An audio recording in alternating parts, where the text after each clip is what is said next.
Et donc aujourd'hui, je vais vous parler d'intelligence artificielle, d'applications sur le domaine océan. Et je vais revenir sur un certain nombre de... Alors sans doute avec moins de bons que certains ce matin, mais je vais essayer d'être un petit peu bondissant néanmoins. Je ferai tout mon possible. Donc là, je vous ai mis 3 éléments que je voudrais aborder, 3 points pour lesquels je voudrais essayer de vous convaincre ou transmettre des messages. Le premier, c'est de montrer qu'il y a une certaine pertinence de l'application, du développement, de l'intelligence artificielle, y compris pour des thématiques liées à l'océan.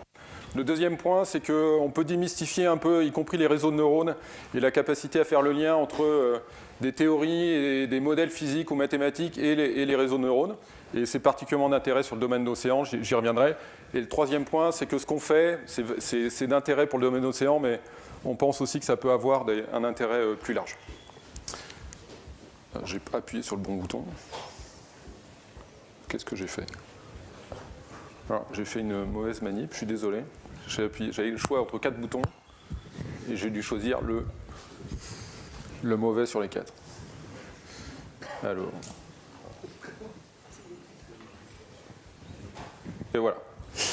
Donc, bon, pourquoi l'océan? Bon, il y a tout un tas de bonnes raisons, y compris scientifiques, mais pourquoi on peut s'intéresser à l'océan? Vous savez que l'océan, c'est la plus grande partie, c'est ce qui couvre le plus largement la Terre. C'est un espace d'enjeux géostratégiques, évidemment, ici, mais d'enjeux de ressources, de communication. Et puis, c'est aussi des enjeux scientifiques. Quand on parle du changement global, l'océan, c'est probablement... Enfin, c'est un des régulateurs extrêmement importants sur le climat, donc il a un rôle essentiel. Et donc c'est également un autre enjeu d'exploration ou de compréhension de l'océan. Il y a quelque chose qui est particulier sur l'océan par rapport au domaine terrestre, c'est le fait que ce soit un domaine qui nous est relativement peu propice en tant qu'humain. On n'est pas très amphibie, en particulier on n'est pas capable d'aller très profond, on ne peut pas aller très loin, et donc c'est un domaine qui reste très largement méconnu. Alors on peut penser, très largement méconnu du point de vue de certains types de processus physiques, du point de vue de la géologie, de la biologie, de la biogéochimie, de l'interaction entre l'ensemble de ces composantes, de l'impact de ce qui se passe à toute petite échelle, quand on pense à l'effet papillon, vous avez tous dû entendre parler sur l'atmosphère et l'impact du fait qu'un battement d'aile de papillon aura peut-être sur le climat. Ça existe aussi dans l'océan. Et du fait qu'on ne soit pas complètement adapté à cet environnement, il y a énormément de choses qu'on ne sait pas, qu'on ne connaît pas. Et nos outils d'observation ont énormément progressé au cours des 50 dernières années ou des derniers siècles. J'y reviendrai, mais il y a énormément de composantes et de caractéristiques de l'océan qu'on ne connaît encore pas bien actuellement. Alors, je vais vous montrer une petite animation.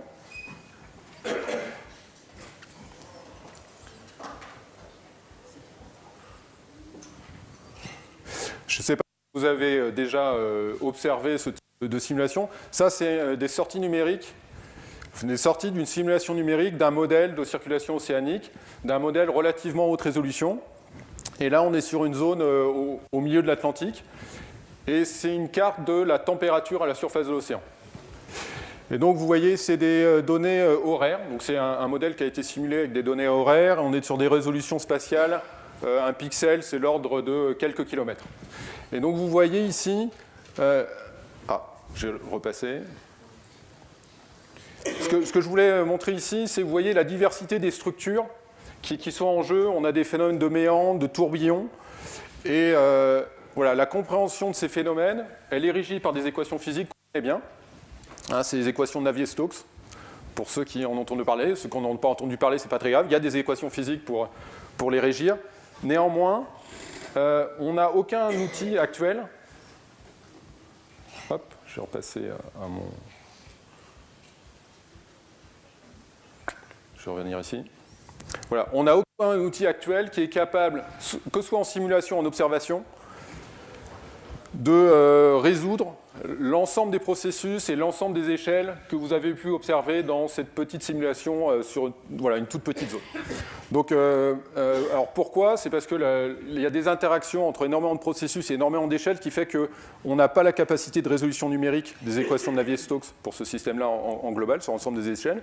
Et sur l'aspect système d'observation, voilà, on n'a pas de système d'observation sur l'ensemble du domaine océan qu'on serait capable de monitorer à l'échelle de la, soyons fous, de la seconde, avec un cube qui serait du millimètre cube. Enfin, voilà, ça c'est absolument impossible. Pour fixer les ordres de grandeur, actuellement, pour des données comme les courants à la surface de l'océan uniquement, on a des bonnes résolutions à l'échelle globale, pour des résolutions de l'ordre des courants à l'échelle de la centaine de kilomètres, un tout petit peu moins, à l'échelle de la journée ou à quelques jours.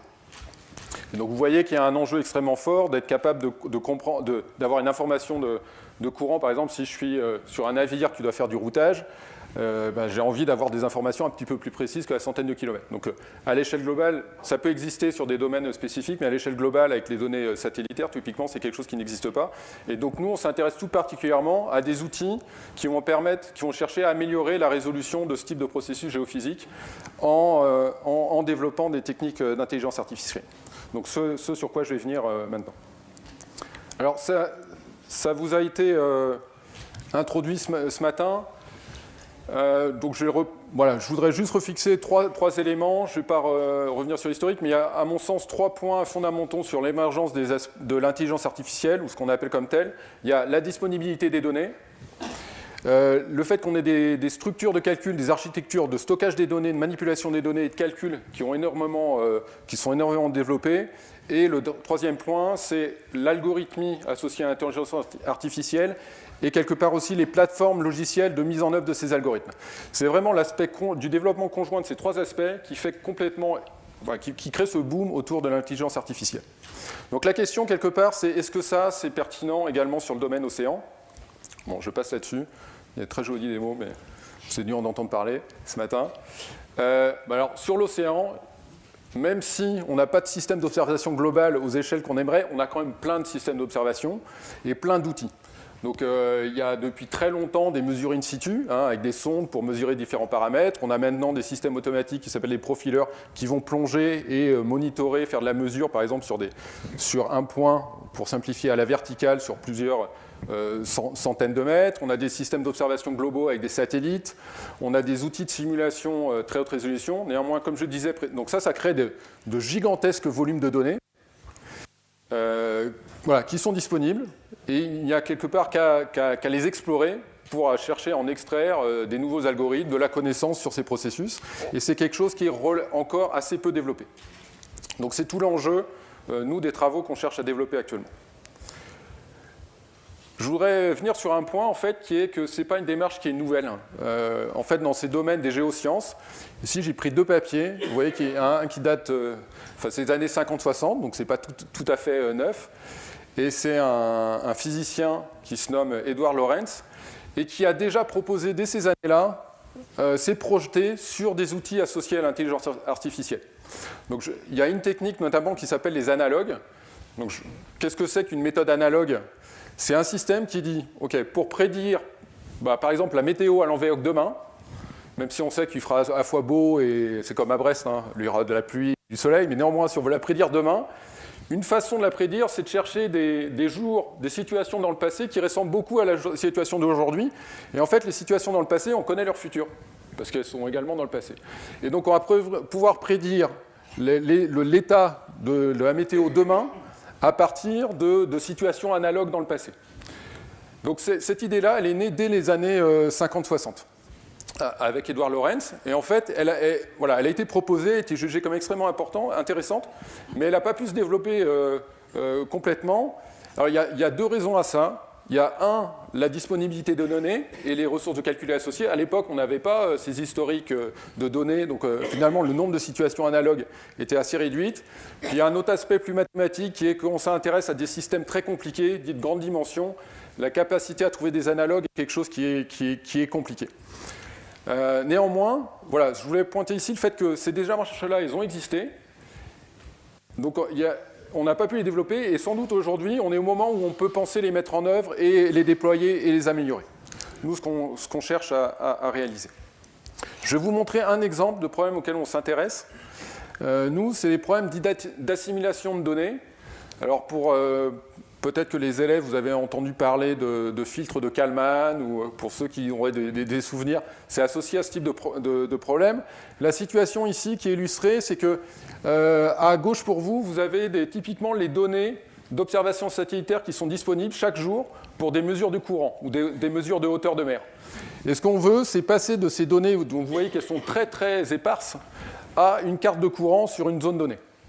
Donc ça, c'est ce qu'on appelle un problème d'interpolation spatio-temporelle. La manière dont il est traité usuellement, c'est qu'on va voir des collègues. Alors moi, je ne suis pas physicien, mais j'irai voir un collègue océanographe physicien. Il me dirait, OK, pour toi, j'ai un modèle physique. Il y a des modèles physiques qui existent. Et il me donnerait une équation qui va décrire l'évolution de mes courants au cours du temps. Et donc, à partir de ce modèle, moi, je lui dirais, OK, moi, je connais des algorithmes, par exemple le filtre Kalman, et on développerait des outils qui vont permettre d'utiliser les observations disponibles sous connaissance du modèle pour reconstruire mes cartes de courant. Donc ça, c'est la démarche classique qui est développée depuis très nombreuses années. L'idée des techniques qu'on cherche à développer, donc d'intelligence artificielle, c'est de dire qu'on ne connaît pas le modèle et on va remplacer le modèle par des données. Donc on va supposer qu'on connaît un historique de données qui sont des exemples d'évolution du système. Et donc ici, il n'y a pas de modèle de manière explicite, il y a une représentation implicite de la dynamique du système par des données. Et donc on va construire des algorithmes qui vont non plus être basés sur une équation physique, mais sur ces exemples représentatifs de la dynamique de l'état. Donc ça, on l'a mis en œuvre et déployé sur différents systèmes, sur différents types de méthodes. Ici, j'illustre des méthodes analogues, celles que je vous ai déjà décrites précédemment. Et on les a appliquées sur différents exemples d'interpolation, donc les exemples de courant dont je vous ai parlé brièvement, également sur d'autres types de données géophysiques, principalement sur des données satellitaires. Ce qui est intéressant ici, par exemple, je vous illustre ici l'exemple d'une mission qui s'appelle SWOT, qui sera une mission qui sera lancée dans quelques années pour de nouvelles mesures de courant. Et donc, en anticipation de cette mission, on a appliqué ces outils-là pour voir à quel point les données associées à cette mission permettraient réellement d'améliorer la résolution des courants à une échelle journalière. Et donc, avec ces outils, on arrive effectivement à montrer qu'il y a un gain potentiel qui est significatif dans la descente d'échelle. Ce qui ne serait pas le cas en utilisant les outils opérationnels actuels sur ces mêmes types de données. Alors, c'était un premier exemple. Maintenant, je voudrais glisser sur le deuxième aspect, le lien entre IA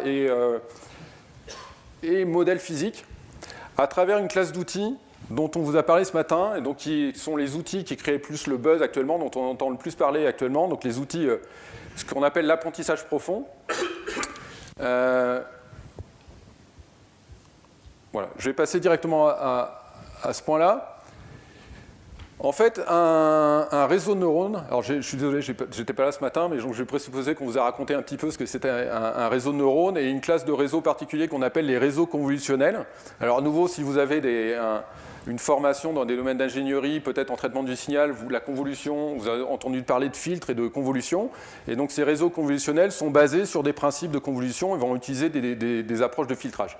Donc quelque part, un réseau de neurones convolutionnels va mettre en œuvre différents filtres. Et l'apprentissage consiste à apprendre les filtres qui sont adaptés à un problème particulier. Quand on regarde un problème physique, ici j'ai pris une équation physique à gauche, qui est l'équation de diffusion de la chaleur. Donc le principe physique de description d'une propagation de la chaleur est décrit par une équation dérivée partielle, qui est cette équation ici. La petite pyramide, c'est un Laplacien. Pourquoi cette petite pyramide est intéressante vis-à-vis du réseau de neurones? C'est qu'en fait, un opérateur Laplacien, c'est un opérateur de filtrage, qui peut être décrit comme un opérateur de convolution. Et donc ça fait le lien avec la deuxième partie du transparent, qui est qu'on peut avoir une mise en œuvre de cette équation dans le cadre d'un réseau de neurones, simplement en choisissant les bonnes opérations mises en œuvre par le réseau, donc, ce qui veut dire un choix particulier d'architecture de réseau de neurones et des paramètres des couches. Ici, donc c'est ce qu'on appelle un réseau de neurones résiduel. Je ne vais pas rentrer plus loin dans le détail, mais c'est une classe de réseau particulier. Et cette classe de réseau, plus largement, en fait, elles peuvent être interprétées comme un outil numérique associé à des schémas d'intégration d'équations différentielles. Donc ça fournit un lien explicite potentiel entre des équations théoriques physiques et des outils numériques où le réseau de neurones est vu comme l'outil numérique de mise en œuvre de l'équation. Alors, qu'est-ce que ça permet? Bon, éventuellement, ça permet de simuler plus vite, si on utilise les techniques associées à l'IA. De manière plus intéressante, ça permet de dire, OK, intéressons-nous à des classes de processus physiques qui sont décrits par des équations de diffusion, des équations de propagation de ce type-là. Et bien, on va pouvoir apprendre le filtre. On va pouvoir vérifier si, par exemple, la propagation de la chaleur est bien régie par une équation de ce type-là avec un Laplacien, ou si c'est d'autres types de schémas de diffusion ou d'opérateurs de diffusion qui apparaissent, ou aller vers des processus qu'on ne connaît pas et chercher à identifier quelles sont les équations physiques associées. Donc ce qui est ouvert ici, voilà, il y a de cette simple analogie, hein, on peut évidemment la rendre plus complexe et s'intéresser à des équations plus compliquées, on peut, y compris à des schémas qui ressembleraient à des équations de Navier-Stokes ou des modèles physiques plus compliqués, mais le principe général est celui-là. Et donc ça permet d'aborder soit des problèmes d'identification de lois physiques à partir de données, donc de chercher à voir quelles sont les lois physiques qui sont cachées dans les données. Donc il commence à y avoir un certain nombre de contributions scientifiques sur ces aspects-là. Je vais vous parler un tout petit peu d'un exemple que je trouve, l'exemple du bas, qui est à mon sens extrêmement intéressant, qui est un exemple qui s'intéresse à savoir quel est l'impact des phénomènes de formation des nuages dans la prédiction des évolutions climatiques. Ça, c'est des processus qui sont très mal décrits actuellement dans les modèles qui sont utilisés dans les simulations climatiques, et pour lequel on ne sait pas dériver analytiquement par la théorie des équations pertinentes. Et là, il y a eu des travaux d'équipes américaines qui ont utilisé ces techniques d'intelligence artificielle pour apprendre un modèle représentatif de ces dynamiques-là dans des outils de simulation très haute résolution, et les ont réutilisés dans des schémas de simulation aux échelles climatiques. Et ils ont montré qu'on obtenait des résultats extrêmement différents des techniques de projection climatique actuellement utilisées.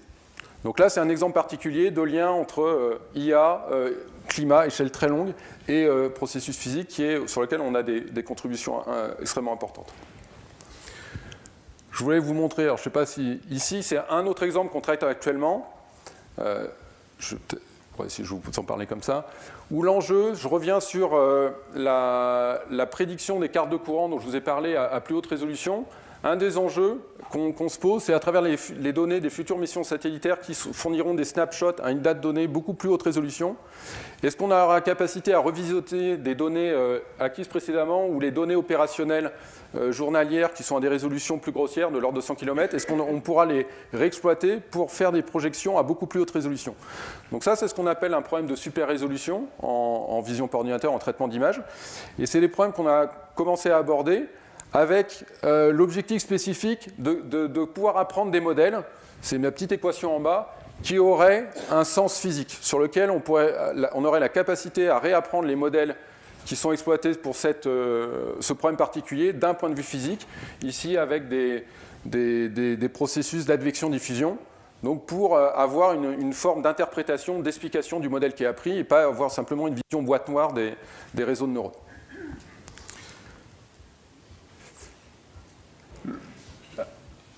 Au-delà un autre élément qui, à mon sens, est important, c'est que cette classe de problèmes, ou cette classe, quand on s'intéresse à des processus géophysiques, on a aussi des classes de problèmes du point de vue de l'apprentissage qui sont différents des problèmes d'apprentissage qui sont posés en vision par ordinateur ou dans des domaines multimédia.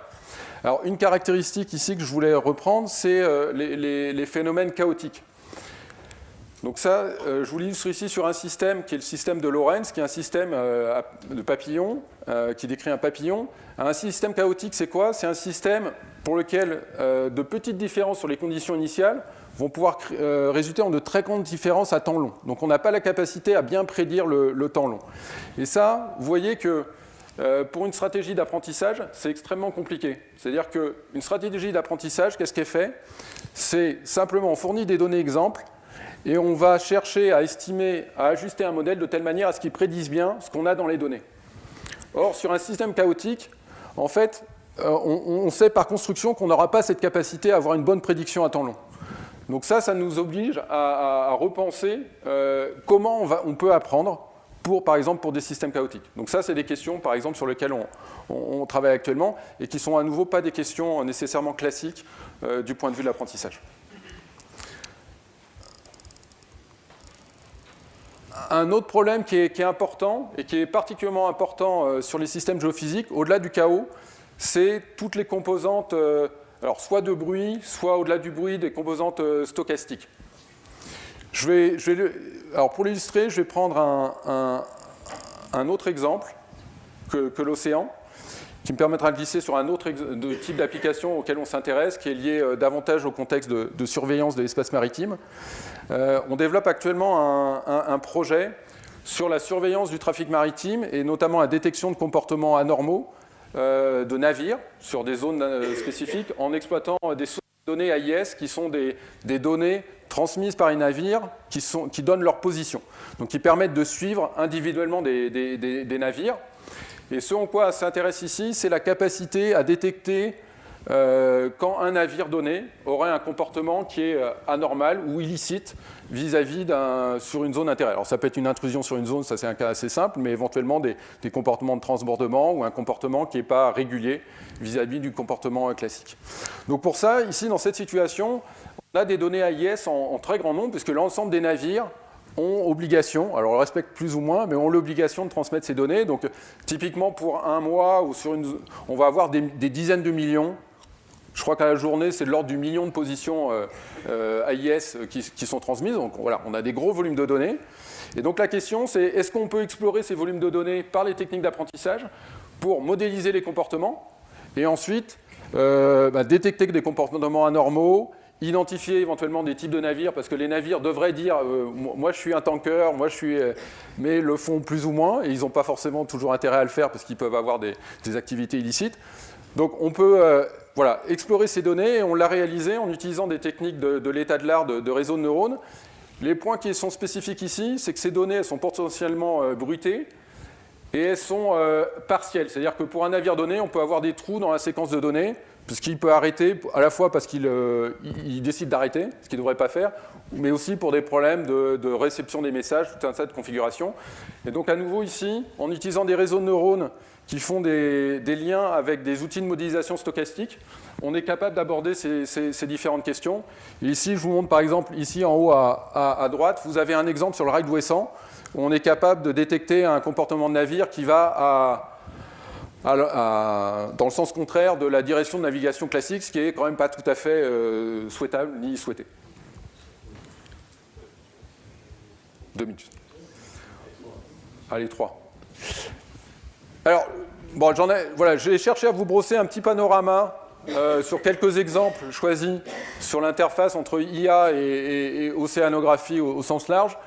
À mon sens, actuellement, il y a plutôt une sous-exploitation de l'IA dans ces domaines. Je vous ai dit, il y a quand même une exploitation depuis très longtemps, mais ma vision personnelle, c'est que ces domaines qui sont principalement basés sur des interactions actuellement entre modèles physiques et observations au sens large, vont faire intervenir beaucoup plus massivement les aspects IA, à la fois dans l'interaction avec les modèles et dans les interactions avec les observations.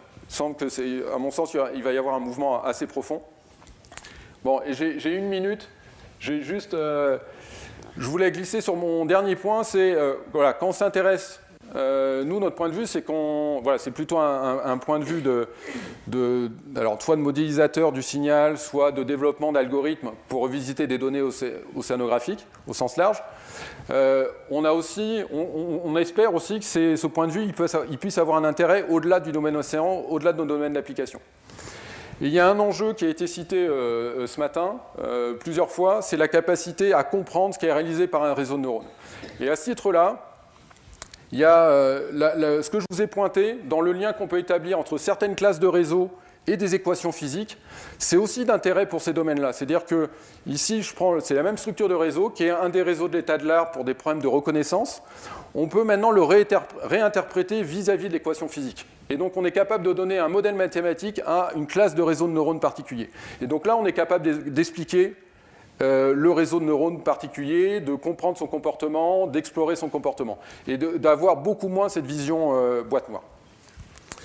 Voilà, je vais m'arrêter là. Je voudrais simplement mentionner une initiative locale qui s'appelle Aloha, qui vise à développer les interfaces entre environnement académique du numérique, environnement académique des sciences de la mer et l'environnement socio-économique. C'est basé sur le Technopôle, il y a un espace, il y a un ensemble d'animations. C'est ouvert à tous, ça vise à développer voilà, les interfaces et à faire émerger des idées de projet. Donc voilà, je vous invite à aller voir, il y a une newsletter, à vous inscrire et à suivre ce qu'on y fait. Voilà, quelques remerciements. Merci pour votre attention. Merci.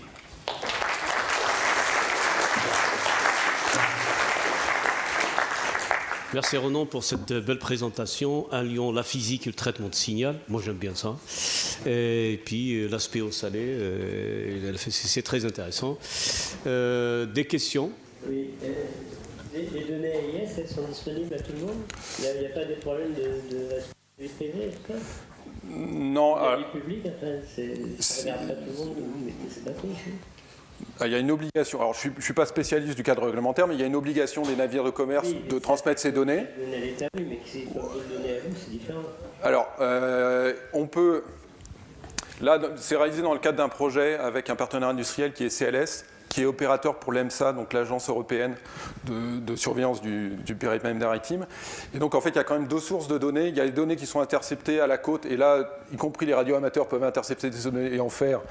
Voilà. Ensuite, il y a aussi une interception par des données satellitaires, et ces données sont revendues. Donc, je ne connais pas le cadre réglementaire, mais l'émetteur n'est pas propriétaire de sa donnée, en tout état de cause. Et donc, il y a des ensembles de données, par exemple sur le golfe du Mexique, où les données sont publiques sur l'observation du golfe du Mexique. Okay. Sinon, j'ai une question, peut-être pas naïve, mais le coût d'intégrer des algorithmes itératifs dans des CNN, ça, on change les paramètres, on adapte et tout, ça améliore un peu les choses. Mais ce que vous faites, c'est un peu l'inverse, c'est essayer de dire, on va faire une interprétation physique de tout ça.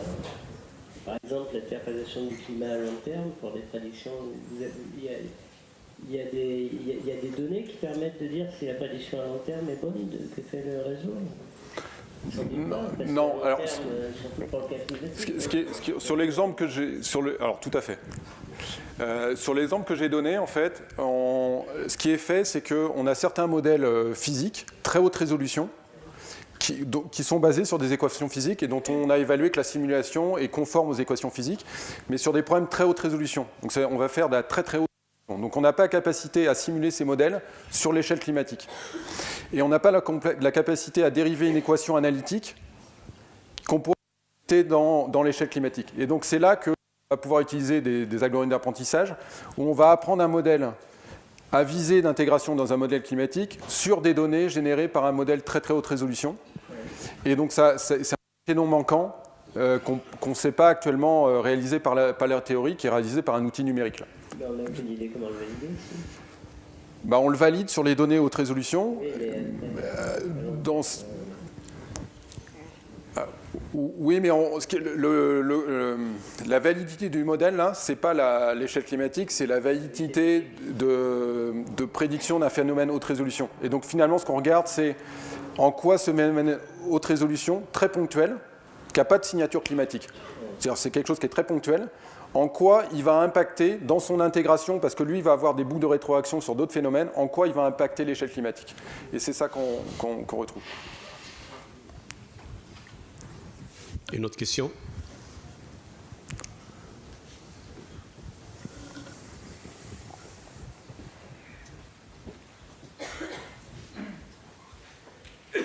Bonjour, Léo Siparet. J'aurais une question sur les systèmes chaotiques. Vous disiez que vous étiez en train d'y travailler dessus.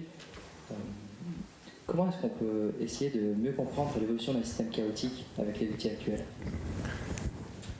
Alors, le jeu ou la question, c'est le comportement spécifique d'une trajectoire, on ne saura pas la prédire intrinsèquement du fait du phénomène chaotique. Je ne sais pas si ce matin, vous avez évoqué les GAN. Il y a une classe d'outils associés à l'apprentissage dont l'idée, ce n'est pas de minimiser une erreur de prédiction, mais c'est plutôt de produire des exemples qui vont être similaires à un ensemble. Donc on est sur une notion de similarité. Donc là, ce qu'on va chercher à faire, c'est que, typiquement, on va chercher à apprendre un modèle qui représente une dynamique de telle manière à ce qu'il soit assez bon dans la prédiction court terme. C'est-à-dire que quand je prédis un jour ou deux, je suis plutôt satisfait, mais que quand je le lance sur des temps longs, là où apparaît le chaos, il soit quand même représentatif ou réaliste vis-à-vis de ce que je sais de mon système à temps long. Donc ça veut dire que par exemple, si je m'intéresse au climat, j'ai des saisons, à minima, j'ai un hiver, j'ai un été. Et donc je veux que le système que j'apprends, il soit bon pour prédire l'évolution de la température demain et après-demain, et qu'en même temps, quand je le simule sur 100 ans, il me crée bien un hiver et un été tous les ans. Est-ce que ça marche lorsque le temps devient particulièrement long? Est-ce qu'il me semble que les systèmes chaotiques, c'est... Les systèmes chaotiques sont aussi valables pour l'évolution de systèmes stellaires à plusieurs étoiles. Et donc à ce moment-là, on ne parle plus en termes de centaines d'années, mais bien de millions, voire milliards d'années. Alors l'algorithme ne fait pas tellement la différence entre le temps... Lui, il n'a pas de temps de simulation, et ce qui compte, c'est l'ordre de grandeur. Donc effectivement, si j'ai un pas de temps haute résolution de prédiction qui est de 1, et je m'intéresse maintenant à des caractéristiques à 10 puissance 6 ou 10 puissance 10, ça va être beaucoup plus compliqué si je m'intéresse à un comportement à 100 pas de temps. Donc, voilà. Donc plus on repousse les caractéristiques des phénomènes qu'on veut mesurer dans le temps, plus ce sera compliqué, et d'autant plus compliqué pour des techniques d'apprentissage. Et probablement, là, il y a une bascule entre les modèles physiques pour lesquels on est réellement capable, par la théorie, de décrire le comportement à temps très long, ce qu'on n'est pas forcément capable de faire sur le modèle par apprentissage, sauf si on a associé une interprétation physique, une équation physique au modèle qu'on a appris, auquel cas on peut apprendre un modèle par apprentissage et le caractériser ensuite par la théorie parce qu'il est basé sur une équation physique. Ce qui est sans doute une façon d'aller vers ce type d'aspect. Patrick, dernière question. Juste rapidement, comment est-ce qu'on déduit les équations physiques à partir du réseau de neurones? Alors, il y a toute une classe de...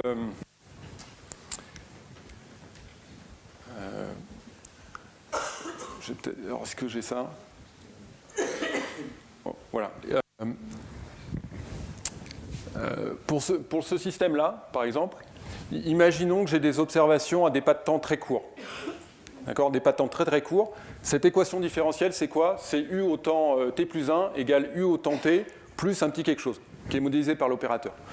Donc si je veux estimer les paramètres de l'opérateur, simplement c'est un problème de régression des paramètres de l'opérateur par rapport ut plus 1 moins u de t. Et donc ça revient à faire de la régression paramétrique polynomiale, par exemple. Donc si je m'intéresse à des dérivées d'ordre 1, 2, je vais mettre dans mon vecteur de régression ces dérivées d'ordre 1 et 2. Donc je me ramène, ce qui est fait quelque part, c'est que ce soit en réseau ou d'autres classes de méthodes, on se ramène à des formes de régression paramétrique pour lesquelles on a explicitement les opérateurs qu'on veut manipuler. Donc si je m'intéresse à un Laplacien, je vais avoir une des variables qui va être le Laplacien et je vais vérifier que je peux bien prédire mon évolution à partir du Laplacien. Je ne sais pas si je réponds à... Mais si je ne connais pas l'opérateur... Très bien. On va se donner une classe, dans tous les cas, pour l'instant on ne sait pas faire mieux, c'est sans doute ça qu'il faut repousser, mais on va se donner une classe d'opérateurs possible, éventuellement en grand nombre, et on va explorer cette classe d'opérateurs. Très bien. Pour l'ordre du polynôme, ça serait autour d'une tasse de café.